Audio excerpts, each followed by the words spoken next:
What is up, YouTube world? Just got back from getting paid. You know what happens to that money?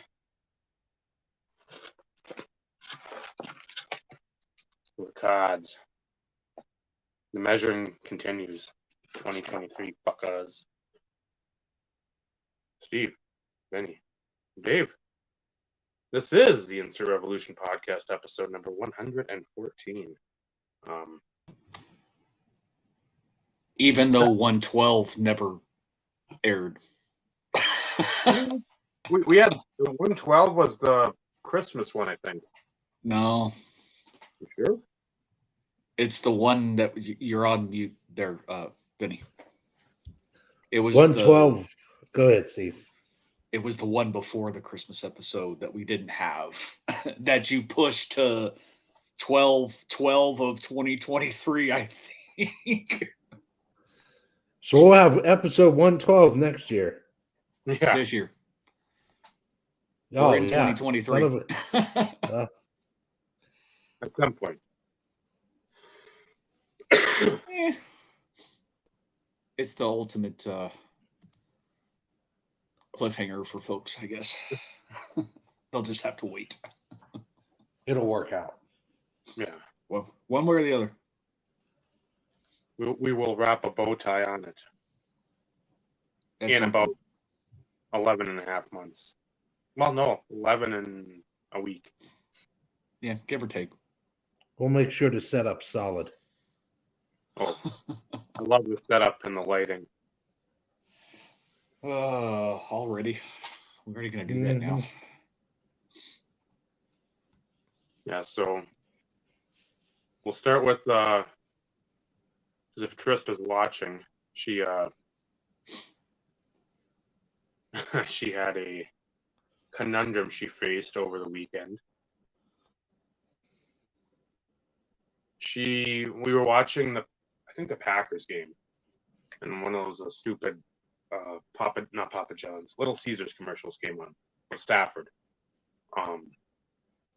So he's like, "What am I, a walking billboard?" And then they show the big pizza. I'm like, "Fuck, I remember having that." Normal voice, not fucking smarmy, sarcastic, nothing. I said, I remember having that, Christ, like 27, 28, 29 years ago, maybe 30. Every once in a while is always a good meal. Usually got the 2-liter pop in there too and some crazy bread. And she says, "Did you have it with your family or did you have it with your friends?" Same voice. So I said, I just looked at her. You're the ball. I'm John Daly. I'm sorry. It's tee off time. So the gooch, which is a friend that has my hand under her armpit and just like wrenching on it that she loves so dearly, that friend came out. And then I proceeded to get up and fart in her general direction, nearly in her face. And she was rather perturbed with that. Although, I mean, again, this isn't anything new. If you can either watch the shows, you can watch my videos from the past, you can actually watch me farting in the videos of the past. So that isn't going to change when the camera's off. So this isn't like any tale that's being told out of school. This is the what you're learning. This is everything that the teacher. This is your syllabus. And so she got that, and she was rather irritated. I said, "Hey, you brought that on yourself. If you ask me in a normal person voice, hey, was that your dad come home and mom and everybody sit down and then go out and play tag or ghost in the graveyard or whatever the hell, or was that a sleepover? A couple friends, video games, drinks, and a couple Little Caesars pizzas. What was it? Nope. You want to do like the Adam Sandler bullshit. Then, oh boy, hoo, hoo, hoo, hoo. Okay. You reap what you sow. So she wanted me to ask viewers, listeners, even if you catch us down the road, DC, anyone, comment. This is the rare time I'll say comment down below it. Who should be upset? Should there be any ill will? And I want to ask you two, because nope, you can't say I bow out, I plead the fifth, any of that bullshit, because I can't. She asked to hell I can't. She asked Steve and Vinny what they would say. And I said, okay, I can do that. I wasn't there. Therefore, I can only base things off of your context, which in essence is not completely fair. There are three sides to every story. That's exactly how it happened. I swear to God. And I wish she was somehow on here, because I said, this is what's going to happen. It's going to be something where it's the hearsay. Not everything can be 100% factualized. It's like, okay. Then I'm going to play the PC card. Because, like I said, it would only be right to hear if there was any context left out in your assessment of the situation. I will play PC.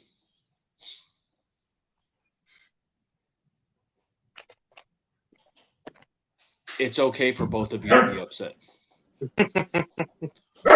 Both reap what you sow.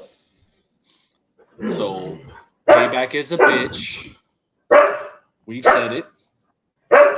And depending on the situation and circumstance, like I said, not being there and only taking it based on what you're saying,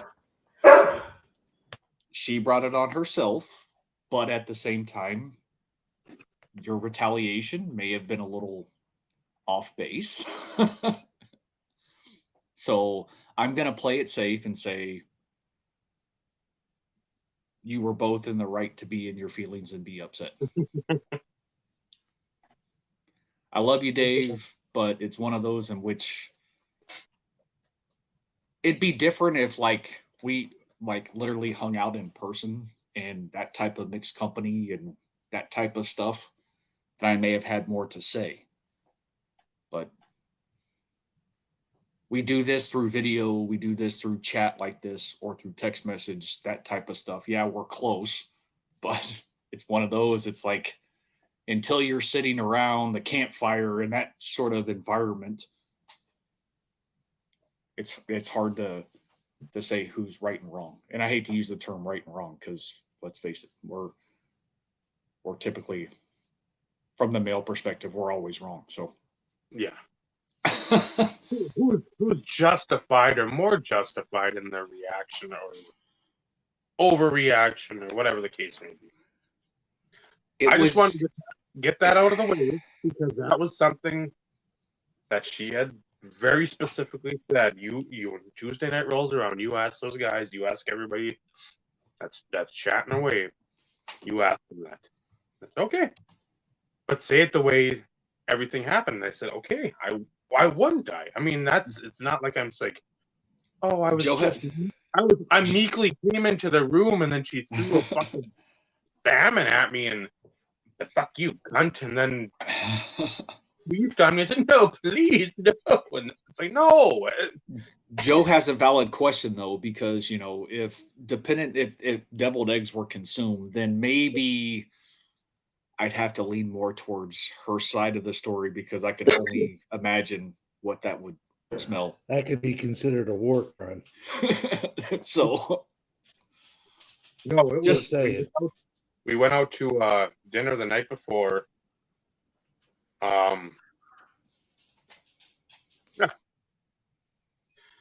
At a Mexican place. She had fajitas, I had a burrito.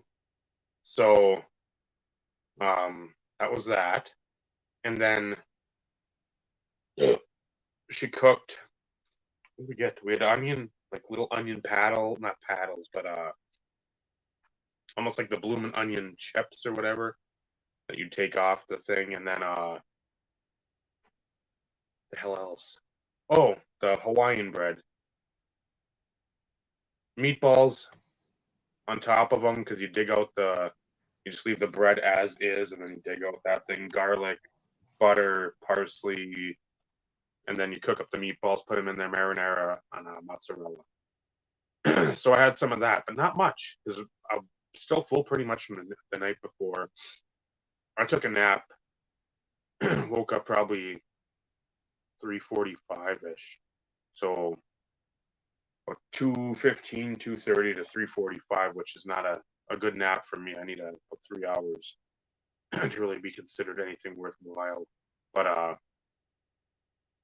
yeah, so if those deviled eggs, man, yeah, 100%, I get that. I mean, I'm loading up the ammunition for fucking make Hiroshima look like a fucking couple firecrackers. So it it's yeah, just and yeah, gummy bears. That was one of the key things, and then the wavy lays with the French onion dip mix that you pour into the sour cream. Those are two things that are red flags. That's red. That's your gale force warning. That's your fucking high tide warning, or whatever the hell's down in the ocean. It's like you don't go out in the fucking ocean if those two friends are in the vicinity. So Ty has a valid statement, though. well, she should know too. It's my butt is a powerful fucking. I'm just, it's like I said, there's three sides to the story: yours, hers, and the truth. I guess. And I believe that what you were saying and the descriptors is probably an accurate account of the situation. I am not questioning that. However, it's one of those in which what led up to that prior to the commercial can also dictate the Just environment, but it can dictate the environment, how things were going, So that's why I'm playing it safe. I'm being PC. I'm being politically correct. Conversation, nothing. No jab here. Like, hey, got you there, and I got you back. No, it was just watching the game and laughing at the Vikings, and she was like, "I can't believe the Vikings are this bad." I'm like, I said they were going to be this bad. This game was not going to be a game they were going to do well in. I think I will say I think your retaliation was a little overboard. Oh no! But exactly. But right there. you retorted with everything that you had in your arsenal at the time. So yeah, that's heavy on the arse. Yeah. Heavy on the butt, heavy on the arsenal. So yeah, it is what it is. Like I said, payback is a bitch. So to a degree, you gotta be careful what position you put yourself in, too. So. Oh, I'm sure there'll be some sort of hellish retaliation, but that's all right. So, over the past week, has any acquisitions come in? Usually we do this maybe a little later on, but I don't know. What do you need, a light or something? Do you want Benny to go? Crips and Bloods? I mean,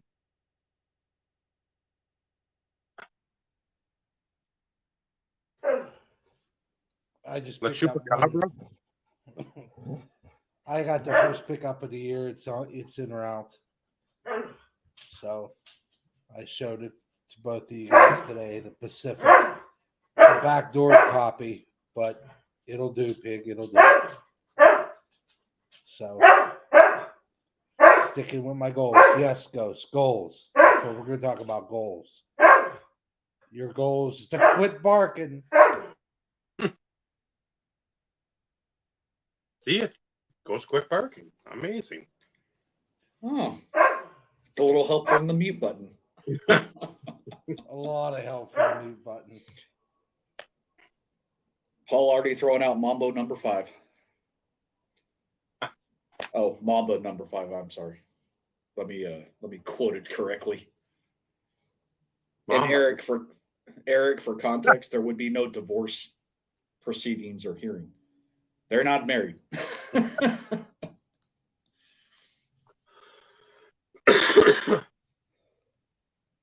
And the judge's Nothing. reaction, the judge would be asking, well, how did it go? And then I could reenact. I mean, I probably have enough in my arsenal to. I don't think that would lend in your favor, though, Dave. I think that may actually hurt you. Just throwing that out there. Too early in the year for any pickups. For anybody who watched Carlos's show Saturday night, so New Year's Eve, since he asked what the upcoming show was, or he had mentioned he saw the placeholder and was like, so next episode for you guys, goals, like that's usually what we cover the first off in the first part of the year. And I just reinforced and kind of reiterated my thought process going into tonight's show from Saturday. I'll go in more depth once we actually get on topic, but at least for the first part of the year leading up to National, you're probably not going to see much of anything out of me. No.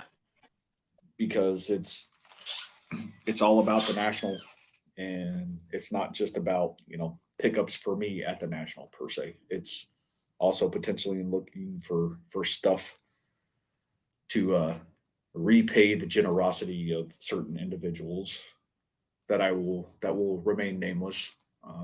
The two assholes that are also on screen. But I digress.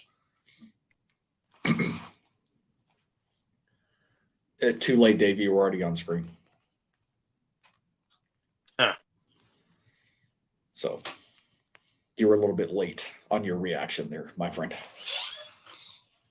I do have some set for this year. I haven't written them down to actually, recite per se, but they are in my head. I can say with 100% certainty, though, that my goals for 2022 were complete. So every goal I set for last year was complete, and one of those, thanks to our good friend Vinny and the Peyton Auto in the Broncos uniform. Did you have to get? Did you feel you needed to get that close to the screen there, Vinny? And I like to thank Vinny Senior for sending me these earbuds.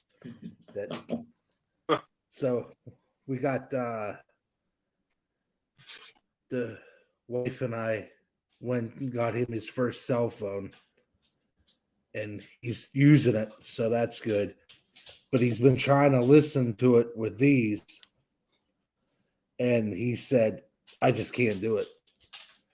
It bugs in his ear. So my mom texted me today, you're going to get a package. I said, what? I said, cookies? Because Haley wanted more peanut butter cookies, and Meredith wanted more ricotta, which she hates ricotta cheese, but she likes ricotta cookies because, I don't know. Go figure. So she said, no, your dad doesn't want those earphones. That's what he called them. He's sending them back to you. I said, okay. So C's got a pair, Hale's got a pair, Zach's got a pair, Shelby's got a pair. Meredith uses Beats. There was a ridiculous sale on another pair of Beats that are like $300 on sale for like $60. We bought those, and she's like, this is a good spare pair for the car when I have to take meetings. I'm like, okay. She goes, you take these. I'm like, I am a firm believer in everybody's secondhand goods. Mm-hmm. Hey, hand-me-downs sometimes are the best, man. Yeah. Mm-hmm. I have a lot of hand-me-ups. Depending on how you look at it, yeah.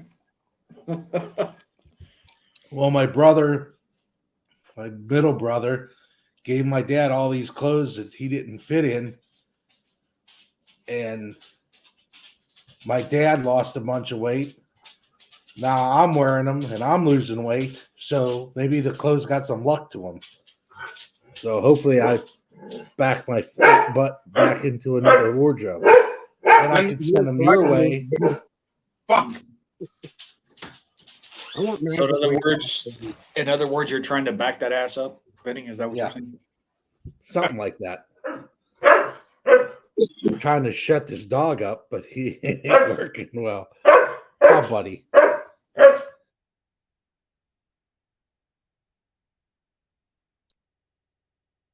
But I can't be upset. He's been sick for 2 months. He's had a bunch of nose problems, and his nose is finally looking better. His eyes aren't draining every day.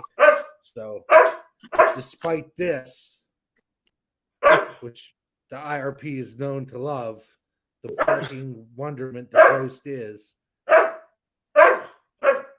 I'm happy for the boy because he's feeling better. So he's being a dick, of course. That's in his nature. We've all gotten used to it. Wouldn't say we love it. Yeah. I don't love it. It's odd when Dryden gets the blame for it last week. And then the weird noise from Just give him some damn attention, man. He wants a treat, and I won't give it to him. He's getting fat. Dave, have you picked up anything so far this year? There'll be Since something you posed the coming question. in. There'll be something coming in, and again, I know I think I purchased something, and again, the guy's got some early 2000s, late 90s like patches for hockey, and that's the one where I got that in the game, whatever that emblem, that fucking chunky patch. So he's had a bunch of stuff up, not only of Roger, but of like Yager was up tonight. I missed it. It went, I'd say, cheapish. And then there's a fucking nasty beret. But I ended up picking a Broder up that comes in maybe. I don't know where it's at on the list. It wasn't like a top 40 card, just because a lot of that stuff is all sort of intermingled where I don't care who's on there with him, or I don't care if it's him alone. It's stuff that I just want to pick up because you don't see it. And if a lot of it, if you do, it's been sitting in a screw down, and you can tell because that edge has paper loss, and this one did not. So I was very happy because I let a lot of stuff go last year because of condition. There was the Donruss preferred the Star Factor, the refractor version of it, and those are to like 25. But that motherfucker was so off center. And then I think there's one early in the year, or it might have been the year before, and that corner was so dinged. I'm like, I can't. It's gonna irritate the piss out of me. And it still went for a couple hundred. So it's not like it was a fucking deal. The one that had the ding went for like 67. It was like a buy it now, but at the same point, that's when all kinds of stuff was still coming up, and it's like $70 or whatever, 75 after taxes. That's another fucking good card. So Right. I can't, if I'm in the home stretch. Yeah, okay, it's older, and I can just sit there and I've got a copy. That's all I need right now. I can wait, but no, not when fucking you have like literally everything under the sun that you need. So you can be a little bit more picky on some things. Same with the moment, the epic screen moment, or the emerald moment. There was one on there that was fucking jacked corners, and the back was chipping. It's like, again, I'd love to get it, but I know it's going to go for more than I want it. But again, it's a $30-$40 card. I will just sit there and say, okay, that can be a placeholder. I don't really want to spend that money. but if that's what it takes, fine. No, that was like another $180, $190. I'm like, somebody wants a $200 placeholder.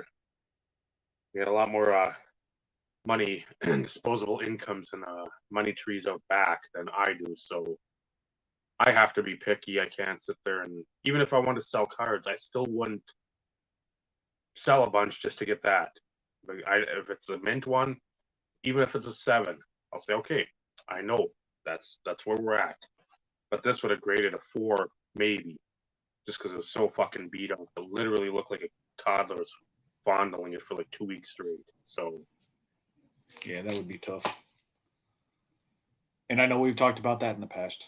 You know, big cards. How much does condition play in? And there are certain ones that I get it. Others, not so much. Yeah, vintage stuff, I can deal with a lot. Right. I think Mike, Canadian Cards, had a video up with some Lou Brudeau's or Brodo or whatever, the old Indians player. And again, color is great.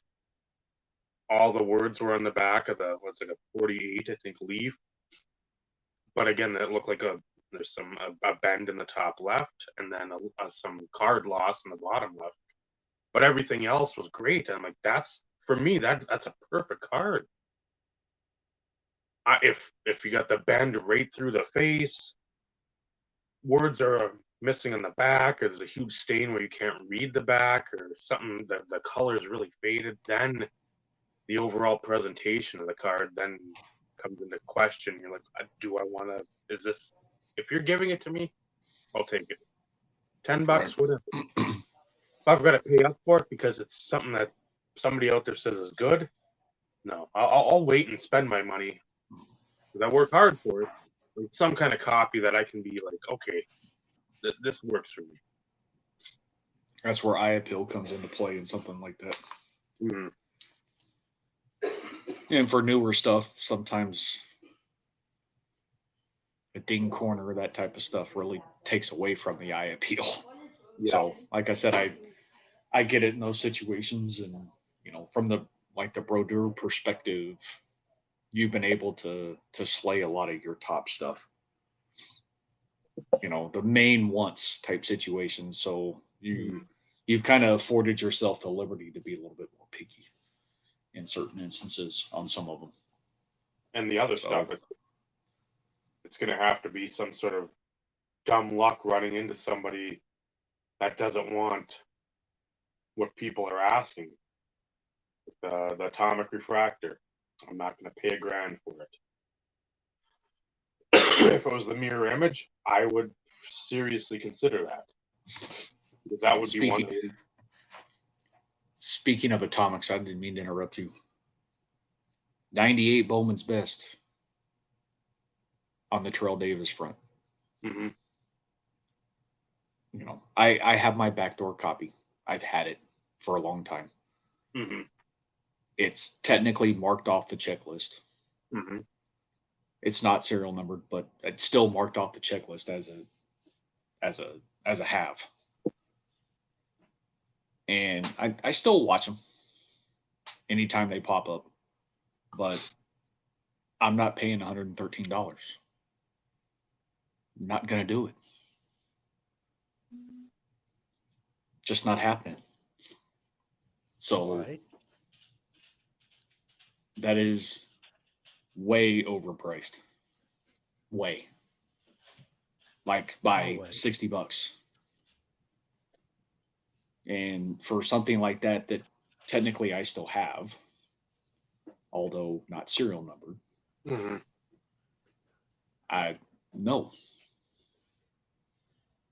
Because that could be technically used for one or two others potentially.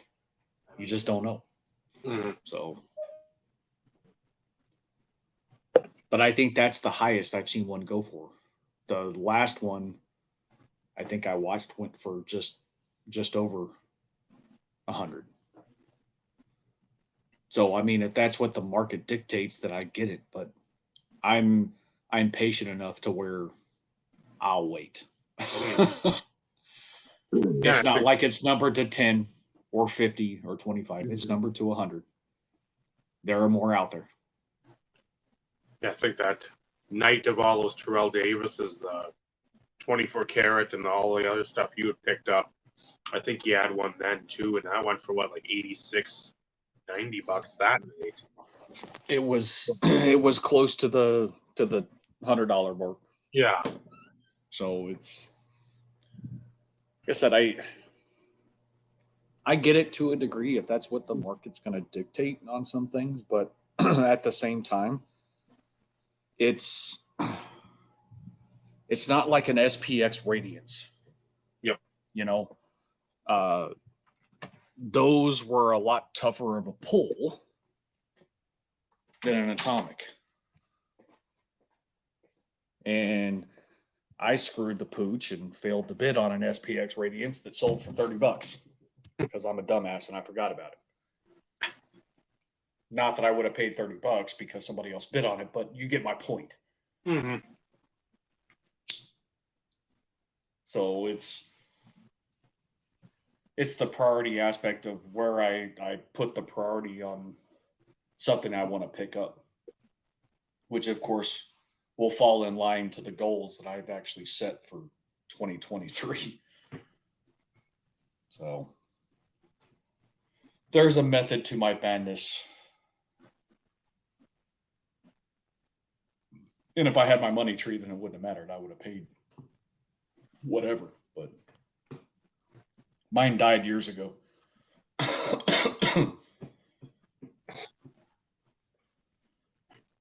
Dor, you have something to say? Circle. The money tree is in the Arctic Circle. Well, Paul, when you're there next, can you go for a hunt and see if you can find it? We're going to commission him. When he has some downtime, we're going to send him back and have him start digging like it's the Ark of the Covenant. Our only request is that you share a small percentage of it. That's all. And that small percentage, the three of us will split that small percentage. Not asking for much, right, guys? No.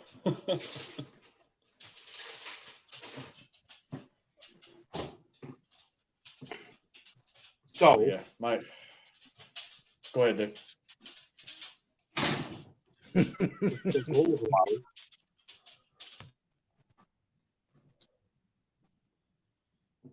I want to throw it due to the fact that I think he's been the most vocal of any of us, either on here or in texts, with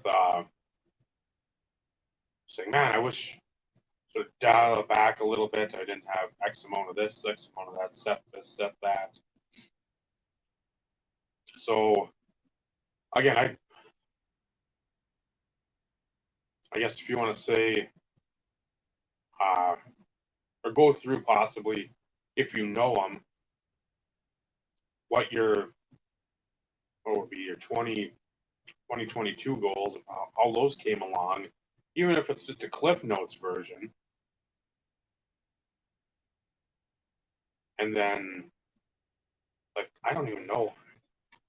It's in my notebook of excitement, my stuff.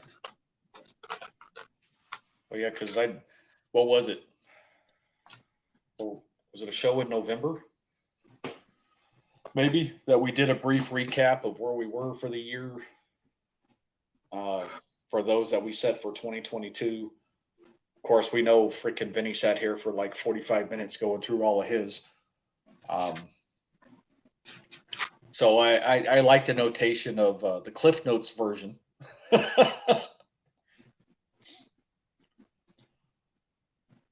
Of having him go through those that he had, like the pertinent ones that he wants to highlight per se for 2022. Yeah, we'll give the Reader's Digest because I have no cards to show tonight. So I think it was 125 Mary Lemieux cards that were unique. Nailed it. 13 to 26 Mary Lemieux patches or jersey cards. Nailed it. 1 to 2 autos. Crushed it. Got it. No, I got 3. I got one that's in that No, I was set. talking about the jersey patches. You crushed that goal. Yeah. That's what I was Well, referring to. I was taking those instead of the 125, and I ended up with 126 of the other. So I actually, because at a time nothing was popping, then all of a sudden it was like boom, boom, boom. I get 6 in 1 week, and then the next week gabats, as my grandma would say, and then it was hit or miss all year. I thought I picked up a printing plate, magenta, and it happened to be just like a thin base card from Pacific. So I did not get that goal. 12 to 18 base sets, tore that up. 12 to 18 insert sets of Lemieux, beat that. 12 Steeler rookies, I grabbed those off of ComC. So, like, I got a Mika Fitzpatrick, even though he's in a Dolphins uni. I wanted his rookie card because that dude's a Steeler in my book. Pirates rookie card. I got Van Slyke's Tiffany. I got Van Slyke. Was it a Redbirds uni? Cardboard Underground got me the Bonds. I got a Bonds. So I got a couple of them, but that goes by the wayside. Penn's rookie card at the 12. Penguin rookie card. One moment. Time out.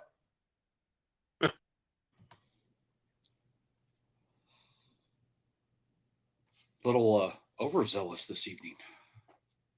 Usually doesn't start this early. At least not that bad. They must have napped while I was in the basement working, and the better half was up here. And C went back to school today, so they had no disturbance whatsoever. And the only times when I came up, I let them out. And I know the better half worked till 4:30, 5 o'clock. So they were probably napping most of the day, so they're in the mood. So the Pens rookie cards, I got that. Red Wings, I finished half. I got 6 out of the 12. So that wasn't bad. Football rookie cards, I ended up getting 8 out of the 12 of random football guys.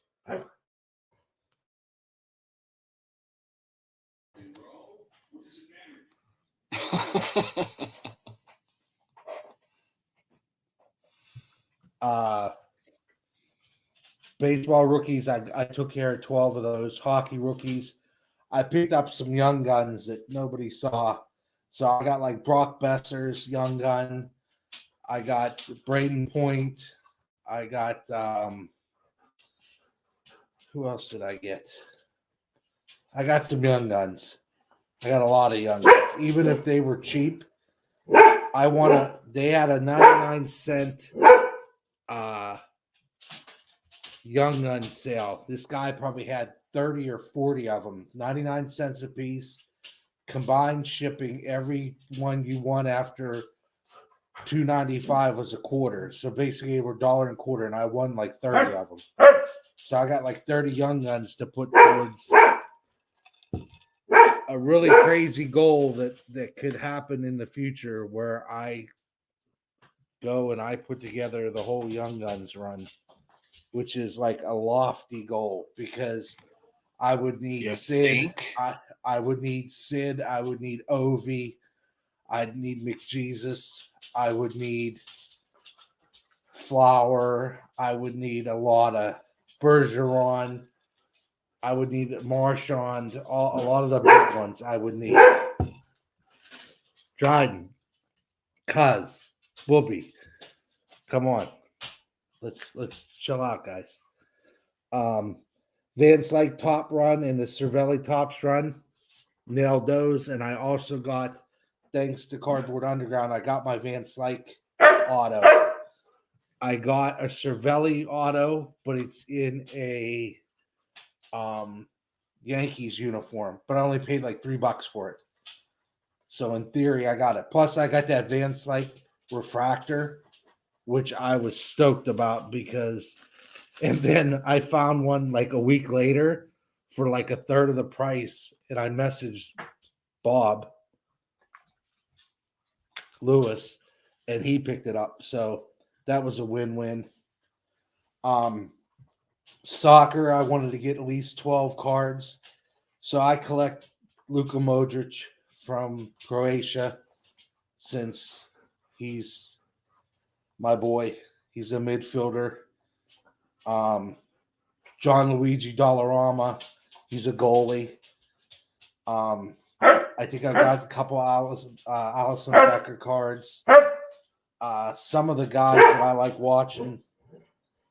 So those were taken care of.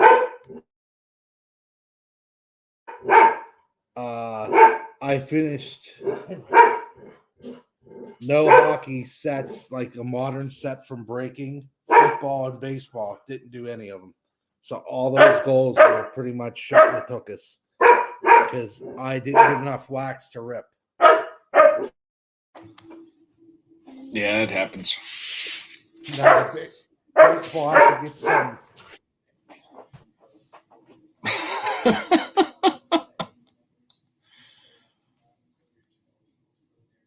On the struggle bus tonight. Oh, they're rough right now. That's Dryden. That's Ghost. You want to say anything, little dog? One moment. Like I said, it's one of those in which they're usually not this bad early on. But, hey, it happens. Dave, come back on the screen, please. They're horrible right now. I don't know why they're horrible, but It happens. It happens. Did you find yours from last year, Dave? I didn't. No. No, I it would have been something akin to probably 5 Josh Johnson 101s. That seems to be like a number I've been at. that's it. At least comfortable now. That's gonna start getting harder. I probably said about the same for Amaro. I fucking destroy that. I'm sure a chunk of Brodeurs off the top 50, top 100. Yeah, you did that early. Yeah, early exactly. last year. If anything, it was the first 2-3 months, and then after that, it sort of hit and miss, trickle in as it as price is deemed acceptable, and then just picking up other shit. I mean, it's been I don't know, just the guys I normally pick up. McCown, there wasn't much out there. Yeah, I don't think you had McCown on your list though, on your goals list. No, I think if it was just the whole fucking umbrella of Keon Clark, the fucking other guys that I like, Venegas, Zeich, or Zich, just all those guys. Like, hey, if I see something worthy of my time, money, and attention, I will do whatever I can to acquire it. So, Right. Selling, I think that. Ty mentioned you had some of the VHS stuff, I know, on the goals. So he just notated that in the chat. Some of your Ring of Honor and that type of stuff. You were Ring of Honor. I did. I think there was another run there where I had like pretty much like a 1 month thing where I slayed a bunch of combat zone stuff, and then I did do fairly well Ring of Honor wise. I did finish the 02. 03, I think I have like 3 left, and then it starts getting a little more I won't say difficult to put together, but the expenditures are gonna. It's always tough to spend $40 on a DVD, no matter what it is. So the mask thing, that fucking died a horrible death with Jackhammer. The goal of trying to get one per month. It was literally like I put all the shit on the watch list. I'm like, okay, that's not a bad price. That's not a terrible price, I guess. I don't know. That's not a bad price. Like, literally putting 15 to 20 vehicles on there, just okay. Within that first month, I think 15 to 19 of them sold. I mean, it's like every day. It's like, oh fuck, check the ended auctions or the ended watch list. 2 gone. I'm like, oh, what happened here? Sold. Sold. Really? I go, what? So I know Steve's got his place set in the garage, so that'll be something I know we'll revisit at some point in time too. So, but yeah, that Yeah, we'll need to talk, just the two of us, and come up with just a price for all of it and send it your way. Because I know that you'll appreciate it more, and some stuff you may be okay with. Others, if it's missing some certain stuff, you'll go after.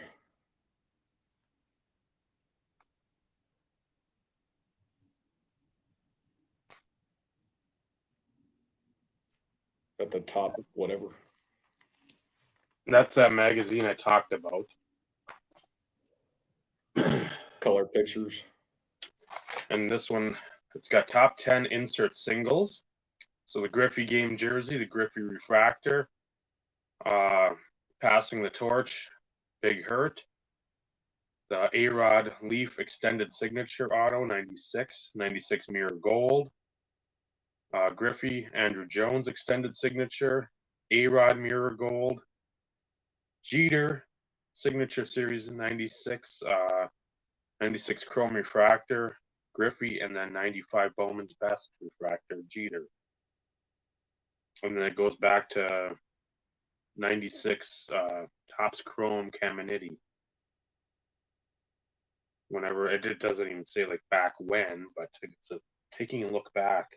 So insert sets, the passing the torch, Leaf signature series extended, 95 Bowman best refractors, 97 UD jersey, 93 finest refractor, 96 mirror gold, 96 refractors out of chrome, 96 Leaf signature, 96 select mirror blue, and 97 Pacific Crown die cut. But that's for baseball. We want to see football. If it's around that time frame, that'll be interesting to see. This shows Triple, yeah, whatever. no, not for him, but for the I know, prize. Yeah. Which I get that. But insert singles.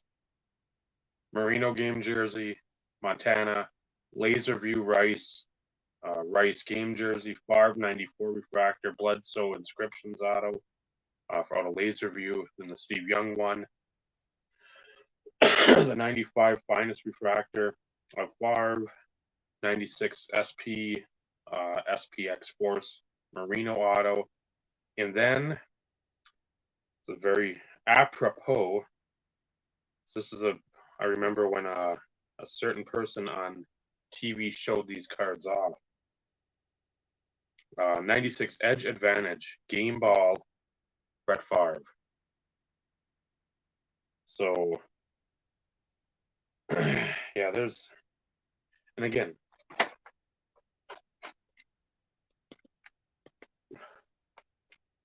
I don't know how well you can see whatever, because obviously I'm covering everything up, but What color pictures? color picture, a little right. I see the 84 Elway rookie. Kerry Collins here in gold, talking about that set. SPX Hollow View, that number 10. The SPX Force at number 5. The inscriptions are the Laser View auto. Yeah. That's the one I never cared for the pricing. The pricing's dog shit. Because here's it's almost like the stupid sports card trader pricing. It's just trash. But just the other stuff in there, Nothing beat it. I mean, just color pictures. And this was like A-Rod. Brunel article there out of Philadelphia, Pacific Philadelphia. This is one thing I love too, their product preview. I mean, they've got all the fucking insert sets, odds, what they came out of. I mean, it just nothing information-wise back then could hold a fucking candle to these. So after talking about that last week, I looked. I'm like, I gotta find a lot of a couple. Get a couple. I don't. God, I think this was a few months apart anyway. Maybe a year, which would be nice. Yeah, about 9 months apart. Because he was like the '96 Frank Thomas on September. Yeah. And then they had two.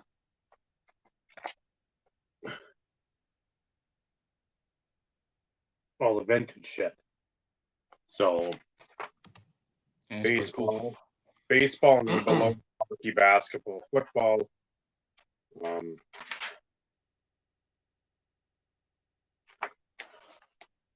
Anytime you can get bio on Ruben Rivera, that's a victory for all. As he and Todd Van Poppel, more so Van Poppel, but Ruben Rivera was not very good. Yeah, I mean, it's just it's the nostalgia thing again for you. Oh God, and just you could see the pictures. That's the huge thing. As a kid, if you didn't have a shop and you weren't there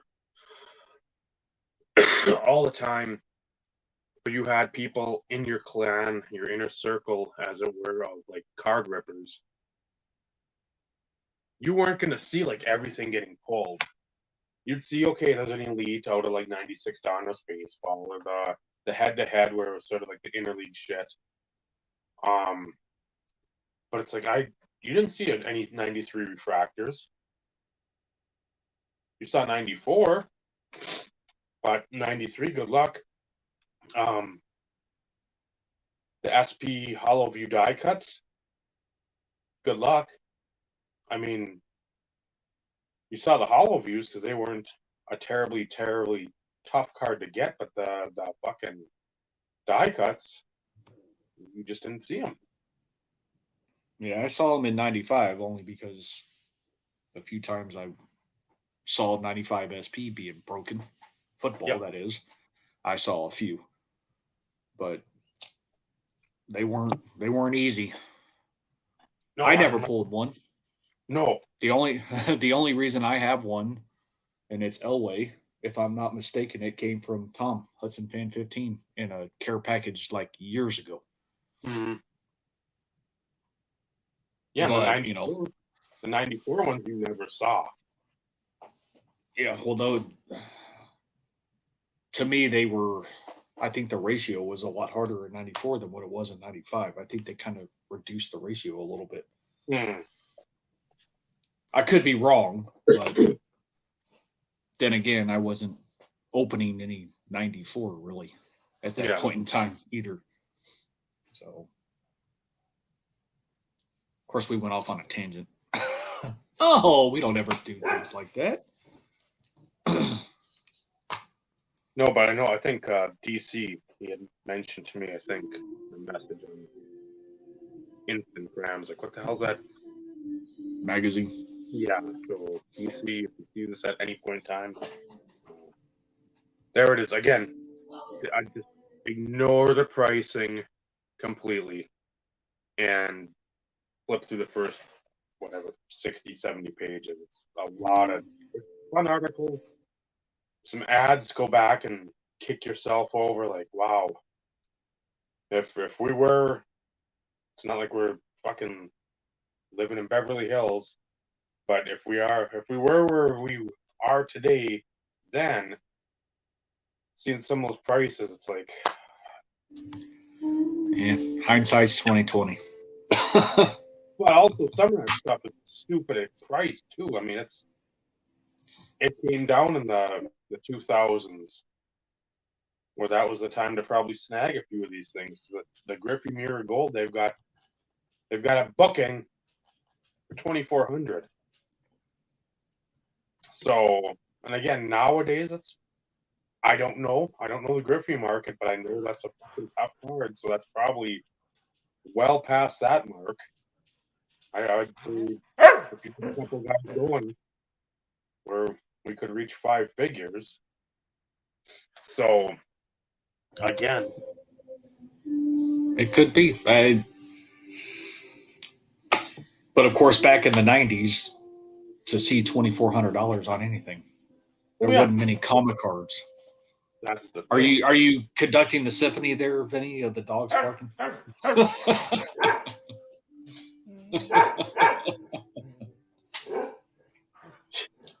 Well, we'll continue to give you a little bit of a rest before we have you throw out your goals for this year. 2022, I made a video. That was the biggest goal. I made 2 videos. Yeah, and you haven't made one since, though.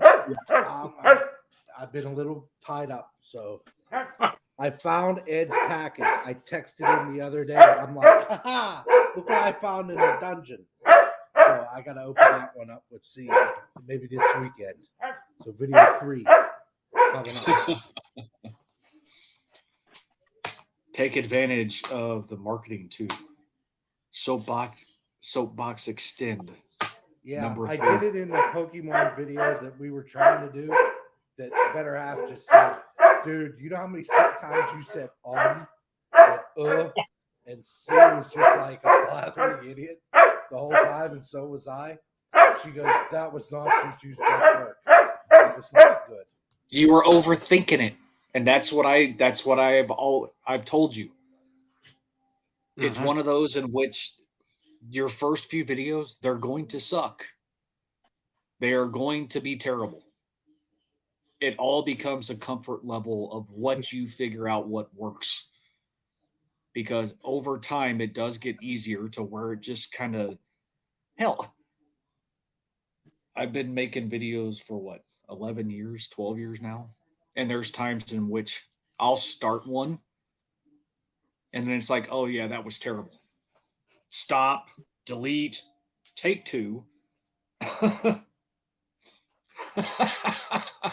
Yeah. Joe says, put dog muzzles on the 23 goal list, Vinny. Sorry. We'll at least give you some time to maybe corral them a little bit before you go into your 2023. Are you guys good? Mother of pearl.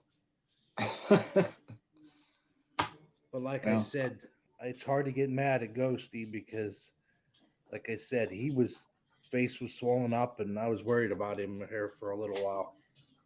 So I get it. I know. I get it. I know. So, yeah, Ty, that's part of your problem. maybe you should limit it to 1. And don't include freaking espresso shots in the mix too. I'm giving you shit, Ty. I'm giving you shit. But am I really? This isn't, you don't have to freaking get fired up in order to do a video. I mean, you don't. It just when you have the time and the opportunity, just do it. Because there's times in which you can show excitement in a video, and other times it's like you can't. It happens. So go with the flow, man. No need to get psyched up. You don't want to always be the guy that's always like wired, because then you have to do it all the time, and that's It becomes the expectation. Yeah, it becomes the expectation. And that's how one of the things that one of the guys that most folks from our era, I think that's one thing that happened to him. One of the, again, speculation, but Mr. Sevens, he always had to be putting on a show. Yep. And that's just, yeah. Everybody, when something he did came out, it was like you expected it to be a step up from the last one. And that's a tough hill to climb. And when you have a couple good things in there, when you start doing that, it's like, man, you start overthinking a lot. Yeah. It's like, you know what? What do I do next? How can I do this better? And it's how do I trump or top myself now? And especially like the eBay dude that everybody seems to still muddle and mutter along with. It's like, now what? So that's just some advice. You do you, Tyrone. Again, if you want to be Mr. Kool-Aid, and that's the thing. Caesar, there's times when he's lower key. Yep. For him. That's a good clarification point. So, I mean, it's not like he's reading like Masterpiece Theater or the McLaughlin Hour or McLaughlin Group or whatever. He's not going 90 miles a minute. He might be going like 45, which you're like, okay. He's going through a binder or something instead of doing like a cat thing and then jumping in the pool and taking hits from the bong and whatever else he's doing. It's like, okay. You can tell early on in the video what it's going to be. Get slap happy now, boys. So, not sure what the hell that was, but why not? Neither do I. Neither do I. Do you have those new headphones in? So, Dave, you can actually start us off this year for 2023 goals. And while you say them, write them down so you can refer back to them. it's going to be short. This is going to be rare. Super rare. Well, mine was short last year. I've thought about this, and I'm like,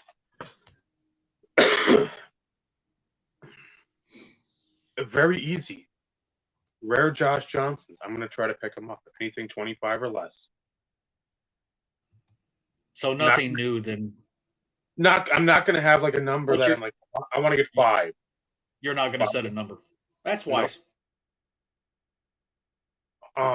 Brodeur, again, pick up the stuff when the price is right. Because some of the stuff, it's like, no. And I'm not going to jump too much outside of the 0304. I did buy one that I don't know when it'll get here because it's coming from Canada. But I think it's like a 13, 14. But the price was just too cheap to let it not be purchased. So some of that stuff, just again, okay, we'll put it on this pile over here. Say if I need to make some moves, as the kids say, make a play, as the real children of the world say, then I've got something there. But again, it's not like I'm going to be loading up on doubles of Brodeur.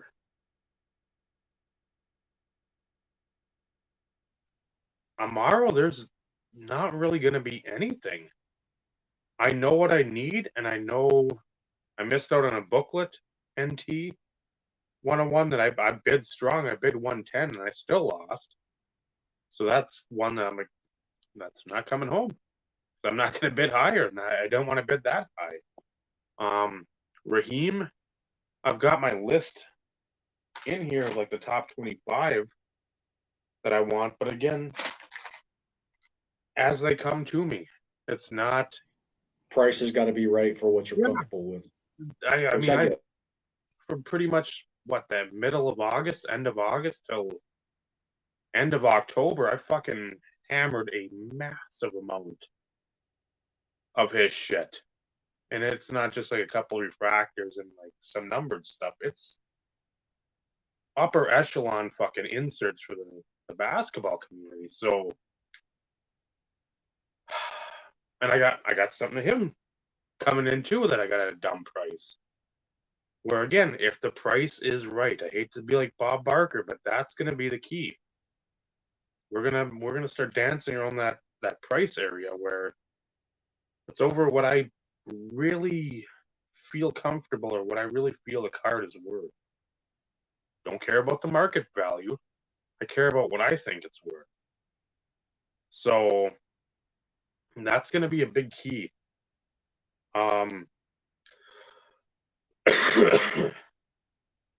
I want to do the same thing I did like for last year.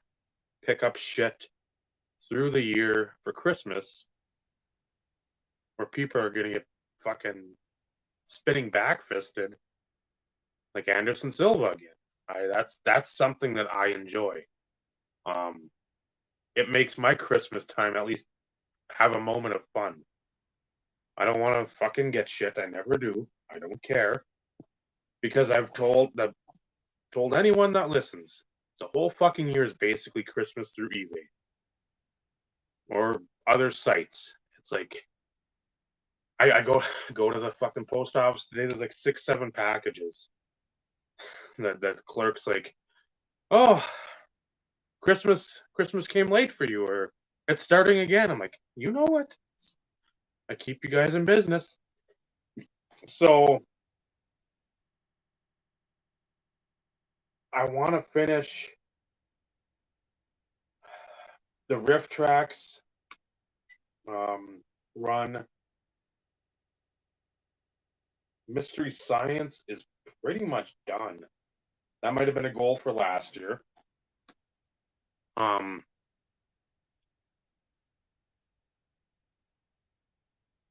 I haven't. I heard Dana White was using some open hand strikes in the VIP area though on New Year's Eve. And his wife was retaliating with such as well. So that's all I've heard MMA wise. Besides Stefan Bonner passing away, that was a shock. I don't know. There's just nothing. The one goal I want to set to save, like you said, for national. But put money away, put it so that's not even a concern. I mean, yeah. Again, if something stupid pops up, somebody's got the Kerry Collins Emerald PMG. Well, I'm sure I'm not going to fucking be able to afford it, or I want to pay that price because the Carl Pickens just went for like 3,500. Like, no, that's not something that's feasible. I can again get that or get whatever I want out of my Hall of Fame shit. So, I don't know. The jersey stuff that's fun right now to look at that stuff. I've picked up a couple. There's specific guys I'd like to get. There's specific type jerseys I want to pick up because nostalgia. Back when I'm in high school, anybody that was around, what magazine did you fucking look at and drool? Like, man, I wish I could just coach some fucking sports and get a ton of money and spend it on clothing.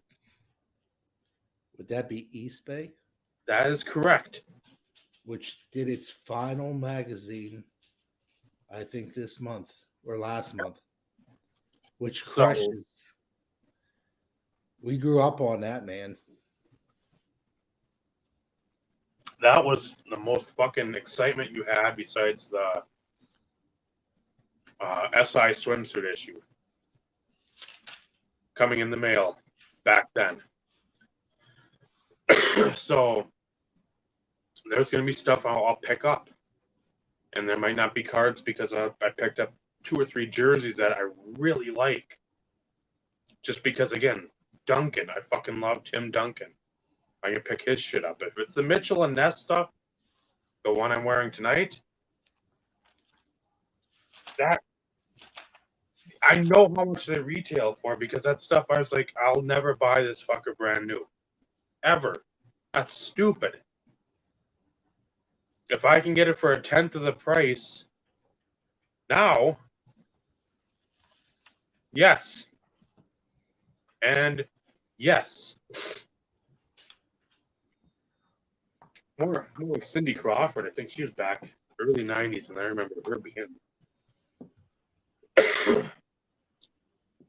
So, looking at the jerseys, saving for National, saving for a trip for Tristan. I don't know if he wants to go to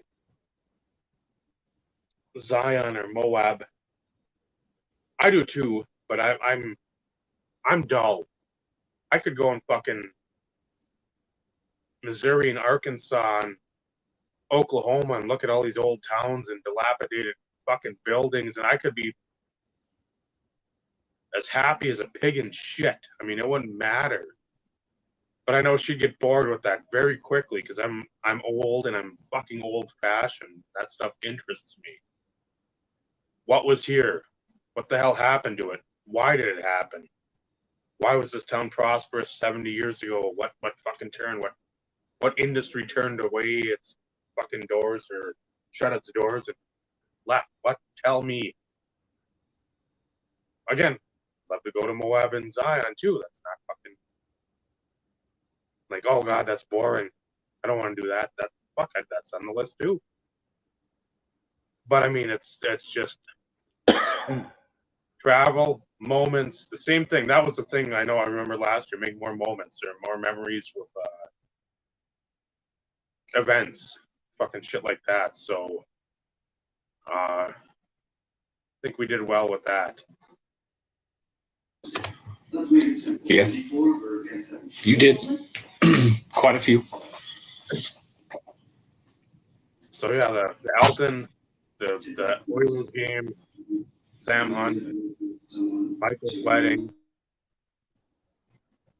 Did you go to Faster Horses, or did you cancel that? That's what I thought. You ended up canceling that. Should have, because fucking Morgan Wallen tickets are stupid. Because we were gonna meet you over there, because that's not far from here. No, it's like an hour. Sure so hour and a half. Yeah. Yeah, that's still on the list, Morgan Wallen, but his prices that he fucking wants is stupid. It's like over 300. You can get him on the secondary market, and that's nosebleeds. Like you got some songs I like, but you don't have fucking Elton John songs. I paid $250 for Elton John, so SMD Morgan Wallen, SMFD. I think I was watching something on Instagram, and it was Kurt Cobain. Somebody was talking about Madonna charging like $100 or $200 a ticket. He's like flabbergasted. He's like, how much do we charge? And they were like $40-$50 for like the ultra good seats. He was like mind blown that people would charge that much. And maybe that made him different than sometimes that's the promoters. Sometimes that's the promoters though too. Yeah. Because based on what an artist wants to make can dictate what the prices of the tickets go for too. I mean, yeah. Well, Guns wasn't cheap. Guns N' Roses was. Let me rephrase that. It was $145 for the ticket, and I was in a decent seat where I saw everything I wanted to see. So for $145, that was the show of a lifetime. Like I missed them when they were with Metallica because of the whole thing that went up in Montreal. where what's his name caught fire and all that. And then when I was in college, I saw Metallica where they faked him catching on fire, which we heard about. He was at Penn State the night before he came to Pitt, and we knew it was going to happen. And then what's his name? Jason Newsted sat there and started playing Sanitarium, the beginning of Sanitarium, on bass. And I had chills going down my spine. I was like, it's my song. And all of a sudden, Kirk Hammett comes over and starts playing Hero of the Day. And I just said, we could freaking leave now. We could just go. I'm done. I can't do this. No. No. You've ruined every. I will never go see him again after that. Plus, Newstead's not there anymore. So, ruined it. Creeping Death and Sanitarium. It's all you had to play. It's all you had to play, and I'd have been a happy boy. But no, you had to play Hero of the frickin' Day. Tell us how you really feel. No, not really. The best mosh pit, Paul, was I went to see Helmet. Remember the band Helmet? Probably their biggest song was Unsung. And I was in the mosh pit and I got bloody that night. Slipknot twice. That would have been yeah. Yeah, I lived to be in the mosh pit when I went to I don't know shows. how I came out of that concert with my glasses intact. I have no idea, because I know my nose got broke that night with an elbow. I think I broke a couple noses too. That was probably the best concert. It was at Metropole, and Bob Lewis would be familiar with that. And it was a quaint little gathering, probably 30 or 40 people in that pit, and man, was it was just going. And we were just having fun. And came out of there bloody and bruised, and people were just no animosity afterwards. That's how you know it was awesome. It's just like we're just banging the piss out of each other. That's not probably the greatest choice of words to use, but you get my drift. I'll shut up now. Thank you. Have a good day. Yeah, the Louder Than Life Fest.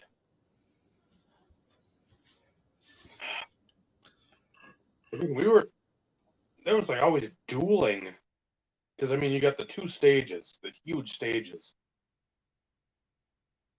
When Phil Anselmo and the Illegals were on, and they were playing again all the Pantera shit. I might have a video up somewhere.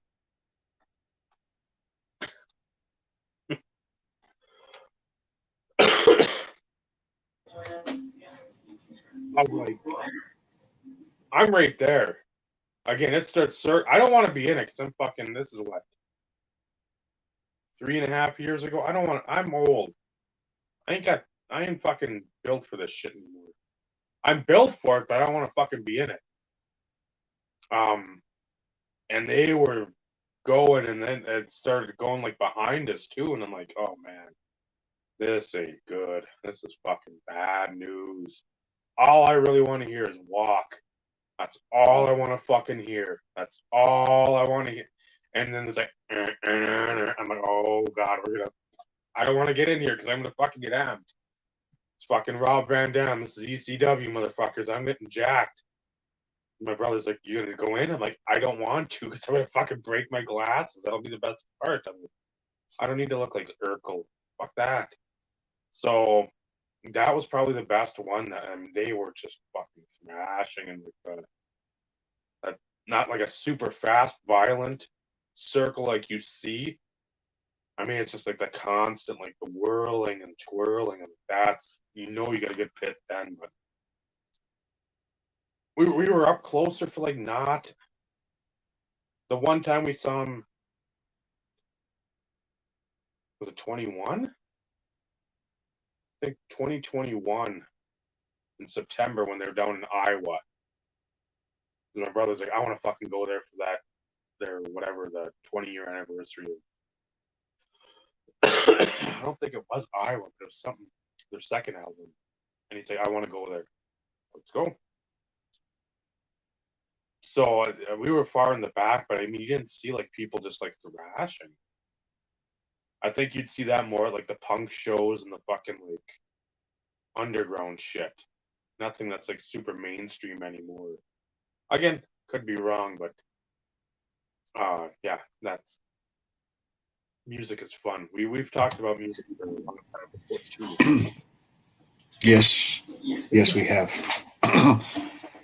And of course, yet we freaking take a slight detour on our conversation piece, like we always do. And I was getting ready to ask Vinny what his were.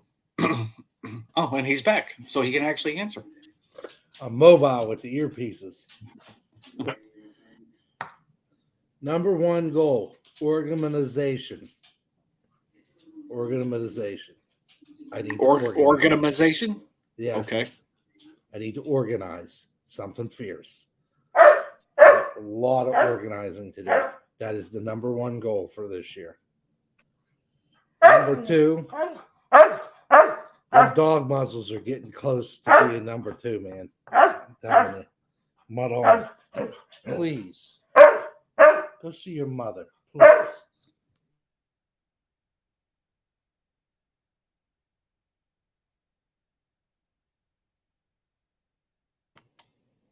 Of course, he gets up in the middle.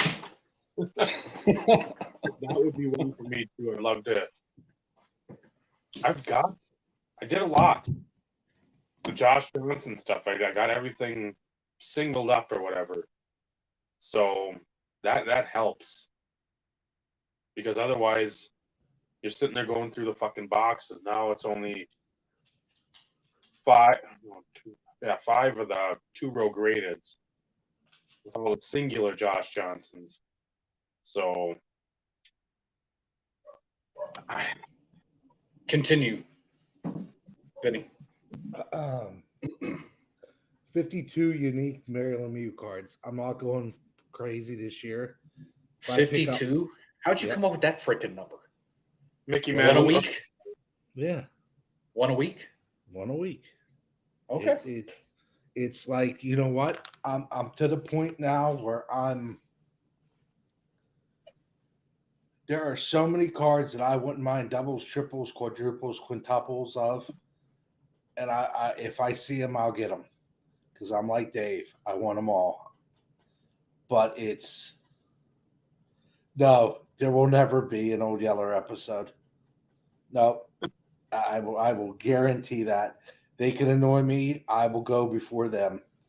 Because despite he's just laying here now. So he has a cracker. He's happy. Anyhow, you're on mute, Dave, or Steve. Okay, we'll go on. But at this point, all the Lemieux I want, they're going to take some finagling. Like I was showing Dave one I picked up today. It's a duplicate, but I got it for a killer price. It's 1 in 180 packs, which is basically, I think it was 10. So that's 1 in 10 boxes. And it's a 42 card set. And I got it from Chara, which is up in Canada. And I lowballed them at $50, and they came back and they counter offered, but I used eBay bucks and Christmas funds. So that was that. But the 52 are going to be hard pressed to find. I got one so far this year that's unique, and it's a backdoor copy of a Pacific card that's usually numbered to 31. But I've only seen one before, and I think they wanted a G note for it, and I'm not paying a G note for it. Just can't happen. So, finished 12 plus Mary Lemieux insert sets. I got a lot of insert sets that I'm on the cusp where I have the Lemieux and I have the Gretzky's. I bought a lot of Gretzky's cheap at the card shows before all this craziness happened. So, like, I want to try to finish a bunch of insert sets while I can get them cheap. The other night I won, it's like the one with the little stone in it, the champion salute from Zenith. Yep. I got the Claude Lemieux and the Paul Coffey in a Whalers jersey for $2. So, I mean, those are the kind of auctions I want to win. I've been winning a lot of dollar auctions where they're actually costing more for them to ship than they are to pay for the card, which is kind of crazy.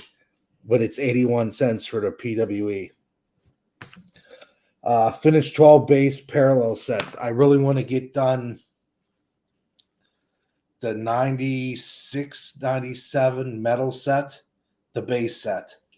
I probably have a quarter of it that was pulled back in the day, quarter to half. So those are the kind of sets I want to finish this year. I do want to get my one Mary Lemieux printing plate this year. So, but I'm going to be picky. So if I don't get what I want, I get it. That was goal number 5. Number 6, make more videos. Number 7, see what I can finish from 2022.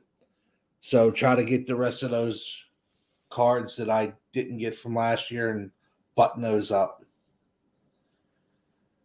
Add 12 to 24 graded Lemieux cards for my tops run. And I might not even need that many. Now, we're not counting refractors, we're counting base cards. So, I'm hunting for Number those. 1, clean your office. See, I was right. Organize. That was number 1.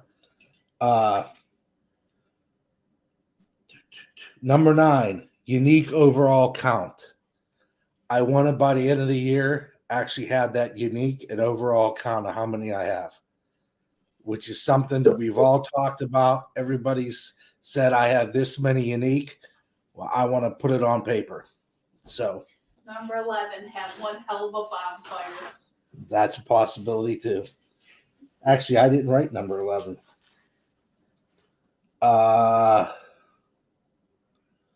Look at some more soccer stuff for C. She enjoys opening that stuff. I got some stuff from Cardboard Underground that I want to open. Better half got some of that Donruss Road to Qatar stuff last year. Want to open that up and try to put that set together. And I'll probably go after I forget his name.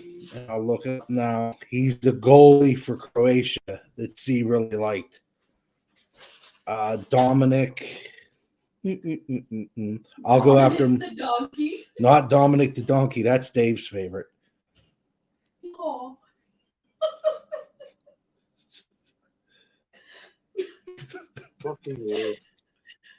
Yeah, I know, Dave. I do like Dominic the Donkey because I'm Dominic Livakovic.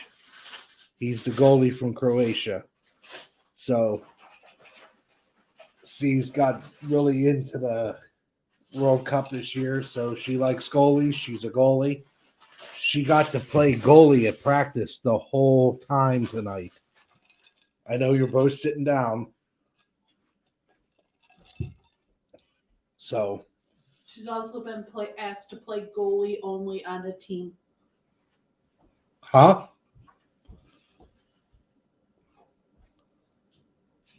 Somebody hit the rewind button so I can understand what she just said because I don't understand it. Anyhow, and rekindle other hobbies. So getting into what Dave was saying, I used to collect pen knives. I'd like to probably get 1 or 2 of those because I enjoy them. My dad always did it. My grandfather had a couple of them. He only get like one a year, but he'd always want a new penknife in his pocket. So that's something that, my brother, my baby brother, and I always picked up penknives. So that's one thing. Now that Carlos is here, I owe him an episode with fine writing instruments. So I'd like to go back and get a couple pens this year to get back to my collection because it's something that I've neglected for about 4 or 5 years. Watches, yeah, maybe one or two, because at this point I got too many. I got enough watches for the Rapture. I don't need many more because you can only wear so many. But I am tired of wearing an Apple Watch all the time. It's cold. It's ugly. It just, you could change the faces on them and everything, but it just ain't my cup of tea. Then lastly, I just had on here, rest in peace, Don West. So that's yeah. We talk about him often on this show, and he had passed away earlier this week. So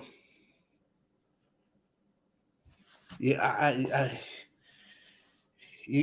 after a while you get so many, then you just don't know what you want to get. So I don't know. I think maybe I was picking up a lot of them because I was getting a lot of them really cheap, and they were really decent watches. But I have all the tools. I could do all the working myself to put the bands in and take the bands out. So I'm going to sit there and I'm going to do all the work to get them to fit my fat wrist again. And then I'm going to take and get batteries put in them. And that's the other thing. I got to get batteries in them. So try to get back to that because I enjoy good timepieces. I like a nice watch. I always had a good watch on my hand and a pen in my pocket. So, and lose some weight, now back into those shirts with pockets again. Whatever motivation you got to get in order to do it, man. I already have the hearing loss goal going, so that should come up. Huh? What was that?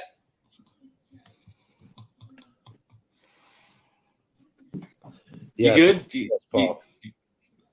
You done with yours? Yeah, and then I made a format. The last thing, I made a format for next year's Christmas episode. How I want to set up for the Christmas episode. How I'm going to divide the packages into linear things and use fractional notation and nomenclature. How about send less?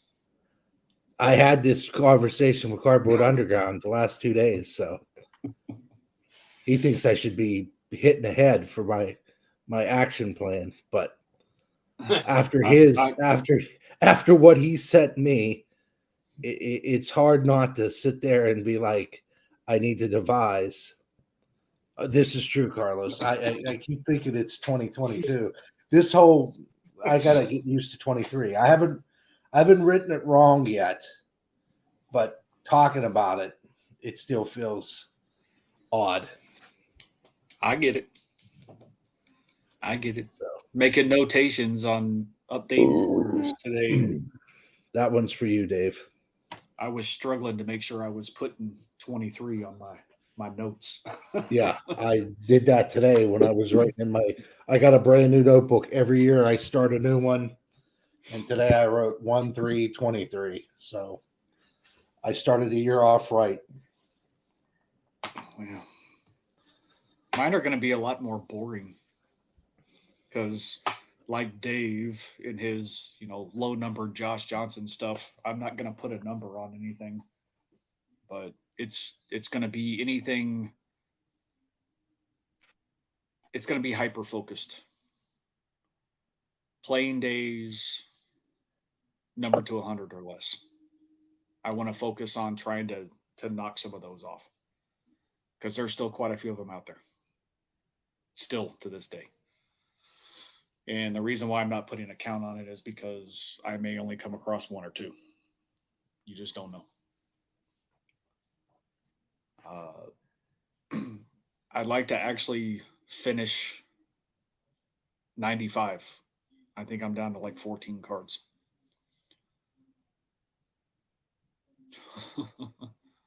So I feel like that's a possibility. And most of this stuff should be reasonable. At least in my mind, should be reasonable. Not to mention, there's none of the serial number to 5 and higher stuff that I need to focus on because it should be all obtainable.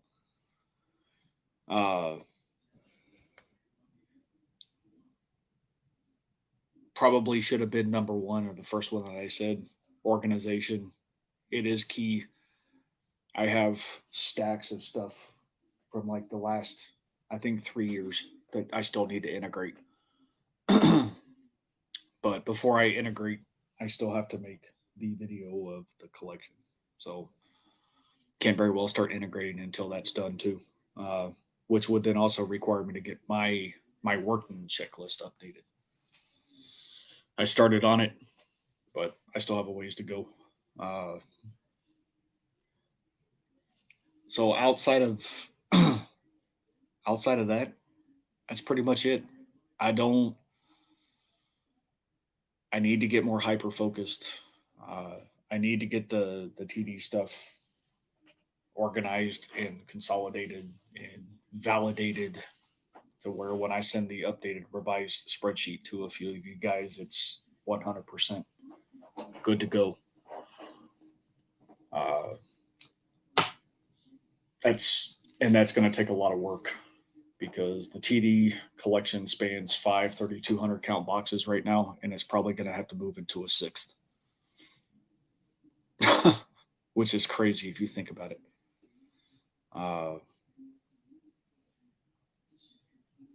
So outside of that, Dave, you alluded to it. You touched on it, putting back money for the national, not just from the card perspective, but, the experience perspective. Restaurants, if we can make it to a Cubs game type, stuff like that. Just, I want to enjoy the entire experience, whatever that looks like, since this will be my first one. And then from a national perspective, not specifically looking stuff for me. I have a short list of people that deserve a good swift kick in the ass from a payback perspective. So those videos from national should be interesting because I'm not going to wait. If I pick something up, it's going to be one of those in which video recorded that evening and haha, in your face, you motherfucker. That's what I'm hoping to do. She asked me, what was it, Saturday? She's like, when are we going to national? And I'm like, July. She's just like, she's like, it's that far away? I said, well, at least we're in 2023, so we got that going for us. She's like, the end of July for that matter. And she's like, I'm going to go with Ed, and we're going to look through non-sport card because Ed likes Pokemon. So Ed doesn't know it yet, but he might have a tag-along for some of the non-sport stuff because she likes her Pokemon stuff, and so does Ed. So you see Ed and little C rolling around. Yeah, Paul, kiss my ass about making videos. I'm very much aware that my lack of video making as of late has been quite annoying to a few. And to be honest, I don't care.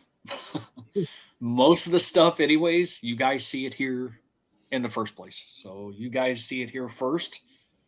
So sometimes I don't feel like making a video. This is true. So from that perspective, it's hard to keep things, I don't want to say secret per se, but you guys are here all the time. I'd rather you guys see it because most of you guys are the same ones who watch my videos. So it's like, why do a video to show the same stuff that you've already seen? So just throwing that out there. But pickups are slow a lot of the times. Side PC pickups are more for me than anything lately. Well, and that's why I stay away from the side PCs when it comes to stuff. I'm still so hyper focused on filling gaps that there are still. I mean, there's a lot of gaps in the Broncos auto collection. There's a lot of gaps, but it's one of those in which a lot of the reason I stray away from it is because of the way that the market is on some of the stuff. So no, that's the only reason why you want me to make videos, so you can freaking throw out the damn fire emoji. Because you know how much I love it. Everything is not fire, regardless of what people think. This is not fire. This is a base card. I don't care who you are. And yes, Paul, I know you do it just to piss me off. I have a ton to finish, Ty. A ton to finish. That goes along with the organization, though. Rechecking some stuff, double checking the cards I need, that type of stuff. If it happens, it happens, but I'm not going to throw it out there as a goal. I'm not. That makes me have to focus on too many things, and I'd rather keep it simple, stupid. So, yes, Carlos, and we can't forget about the bro appreciation. Absolutely. But yeah, I did my few sets last year through acquisition, not by putting together.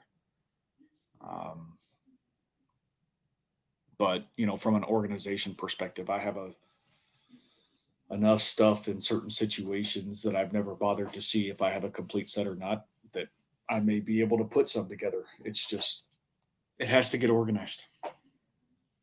Not to mention organize all the stuff that came in from these two jokers and figure out how I'm going to organize the Broncos collection. The auto collection is easy because it all is in one box currently. But, all the rookies that Vinny has sent, the ones I got from Bob, that type of stuff, how I want to get it organized for those that are in the expanded portfolio, per se. So, baseball and basketball stuff. But yeah, I'm going to keep it simple this year. Got my eye on a couple things. One's huge, but price has to come down a lot. But it's one of those in which we'll see what happens this year.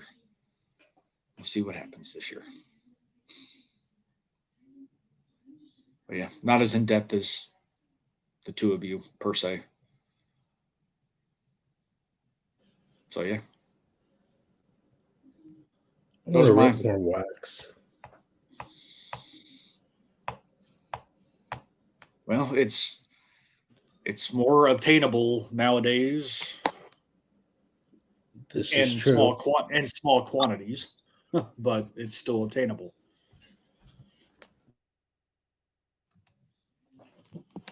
I mean, that's how I started some of my sets that I never finished, that I haven't bothered to document which ones I need. Or if I did, I don't know where the hell my list is, which is also a problem, which means I have to go through stuff and re-jot down stuff, which would also require a conversation with you, Vinny, especially on some of the the hockey stuff. I got the other day, they had 92, 93 Fleer Ultra. They were retail boxes. So they were already gun marked, $2.19 a pack. And the guy, there was 2 boxes of them, both full. So 72 packs. So that would have been what, 140 some bucks? $150 once you did tax and everything. And I put a little heart on it. And before I know it, he came back and he was like $20 off. And I'm like,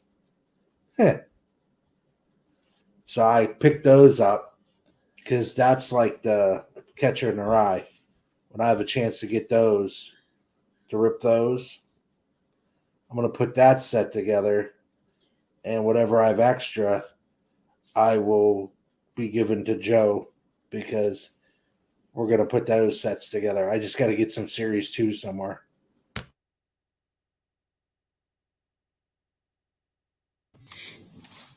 Yeah, most of the hockey stuff that I have, there's some of them there's quite a few cards missing, but it's one of those in which I have opened stuff over the years, and one of those in which I'd like to at least complete them, but it's not at the top of the list.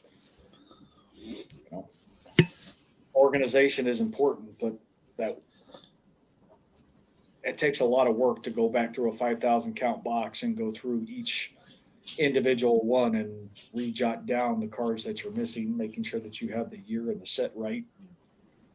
It's just shit's a lot of work, man. Yeah, it is. And that was just an update from the better half about the incident last night at the football game. She said T. Higgins refuses to leave the hospital until he knows he's good. So that whole thing last night was nuts. Absolutely crazy. Yeah, that was scary, man.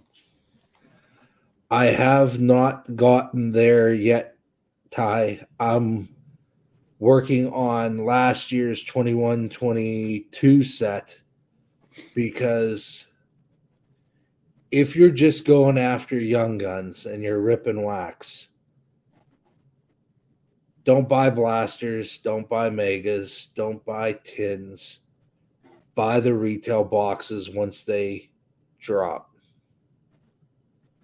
Because right now you can get Or better yet, just buy the singles for $1 or $2 a piece and get 15 or 20 for the price. That? It's all about price. It's all about savings, cost. If you want, don't give me the freaking whoop-de-doo shit.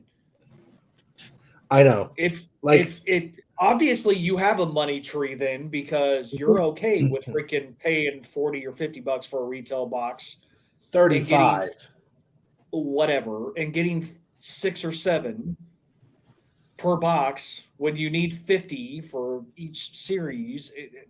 That adds up. You could spend that total amount of money and probably get all 50 and be done.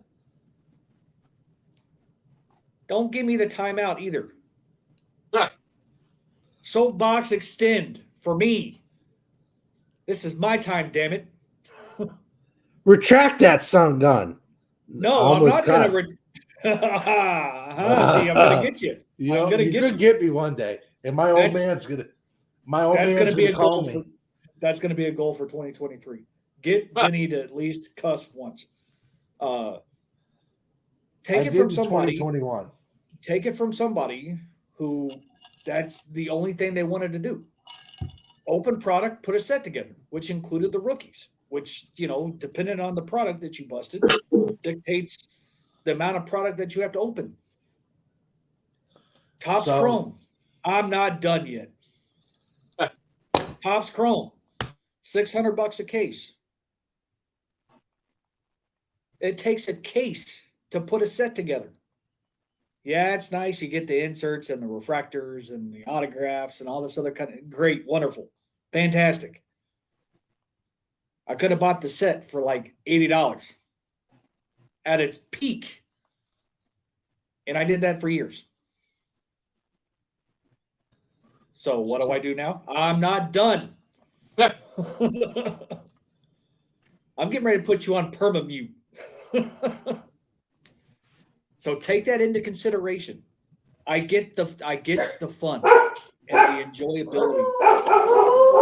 But for something with like Young Guns, that gets way too costly. Way too costly. Shut up, Paul. Show box is now retracted. Make it quick because it's time to wrap up the show. So what I was saying is I was trying to buy a couple boxes I'm not done yet. No, I'm just kidding. for me Go and ahead. Cedar Rip because that was the Zagrash year. Coffee. I know. So I want to chase them. I'm not going to open 10 boxes of them.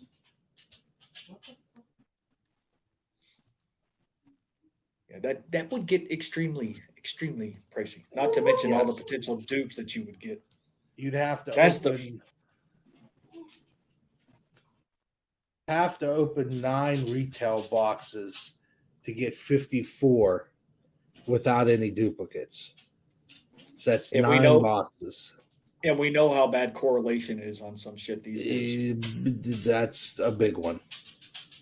So, I mean, when I got Leaf rookies, rookies and stars.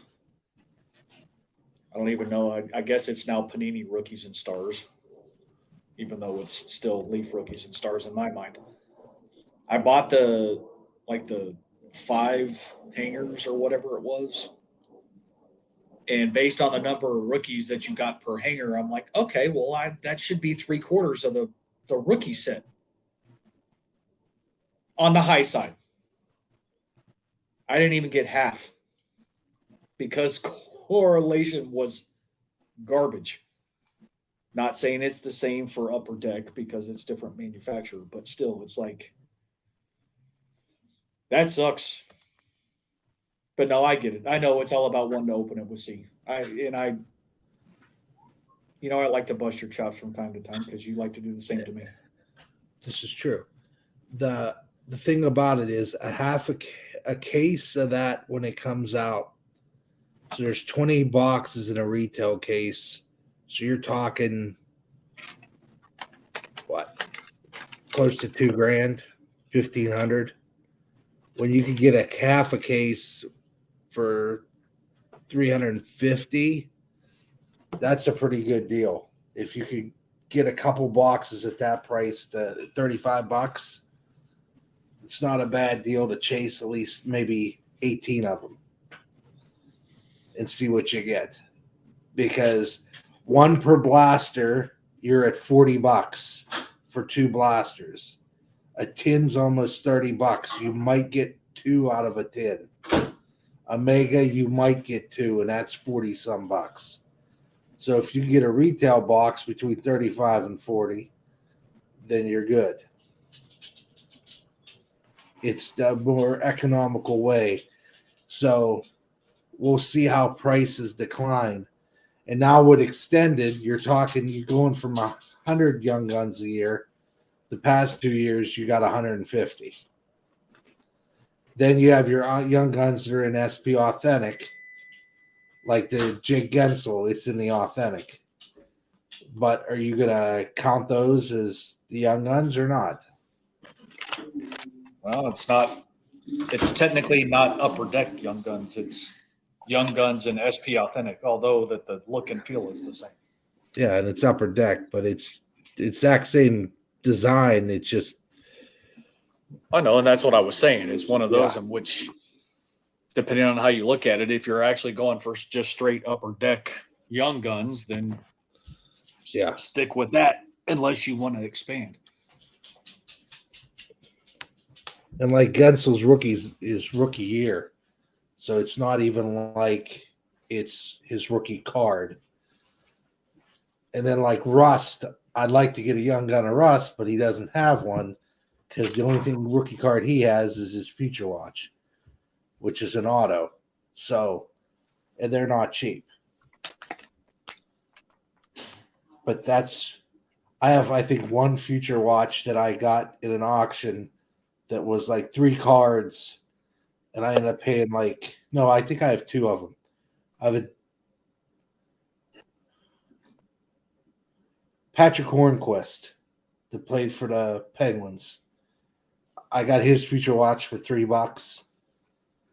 So, how can you beat a Future Watch auto for $3? And I like Hornquist. He was the dude that when the Penguins got rid of him, he left all his stuff in the outside of his garage, all his Penguin gear, just left it there and rolled to wherever he went. I forget where he went. Panthers. Florida Panthers? Yeah. And then his career last year was rejuvenated. He was playing well. I don't know I haven't heard anything this year. I'll have to look back up, see what he's doing. He's in the toilet. Yep. There's your answer. They got rid of a lot of their players on that team, so that's not a surprise. When you don't have the Huberdews, as some people would call him, it's hard to make plays. Mm-hmm. And on that note, Tie a Dave, bow on it. I think we can tie a bow on it. Goals with some detours. Okay. Nobody foresaw that coming. No, not at all. Never.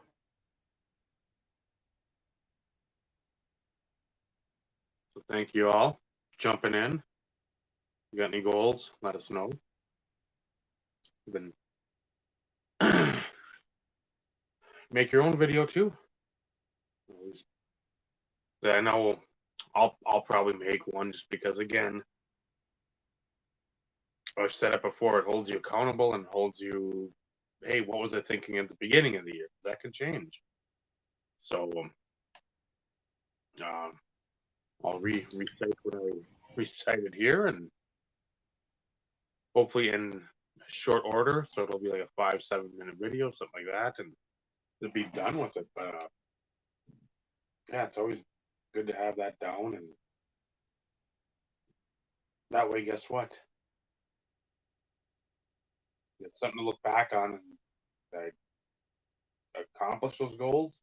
Did I completely go away from them because I completely went in a different collecting direction? Who knows? So thank you for chiming in. We gotta still go back, watch Carlos's. I don't know how many fucking videos this last week. So I gotta do some watching at some point. But I'm far behind. I think I'm fucking like everything. So My watch later list, I think, is 70 videos deep. ooh, it's a few. So join us next week, and our schedule came out for the basketball. And I think it's Mondays and Thursdays the next couple weeks. So that's good. It's very good. Had a game tonight. Sucked because it was supposed to be a junior high game, but the JV didn't have a game, so they put the JV players there, and they played most of the game, which whatever. But for those ones that got shafted on COVID, they need a little run too, but not the coach. So I'm trying to get your daughter to fucking ramp up intensity at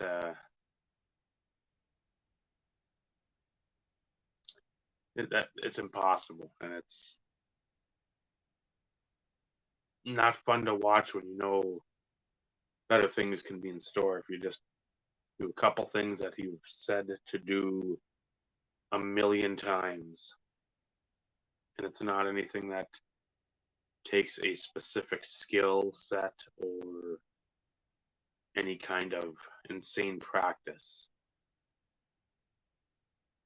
It literally the bare minimum. So I know I'll watch some of the footage tomorrow. I'll get that. I spliced that together before the show, so that'll go up tonight because it's not the full game. Full game is on the Ely Timberwolves Athletics or whatever it is channel. So, but yeah, it's fun, real fun.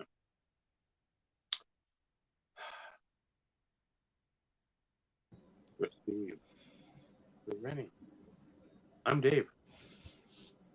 It's been the Instant Revolution podcast. Remember, collecting anything, absolutely wonderful. The friendships you forged, how precious it is. It really matters. Good night, everyone. Good night, everybody.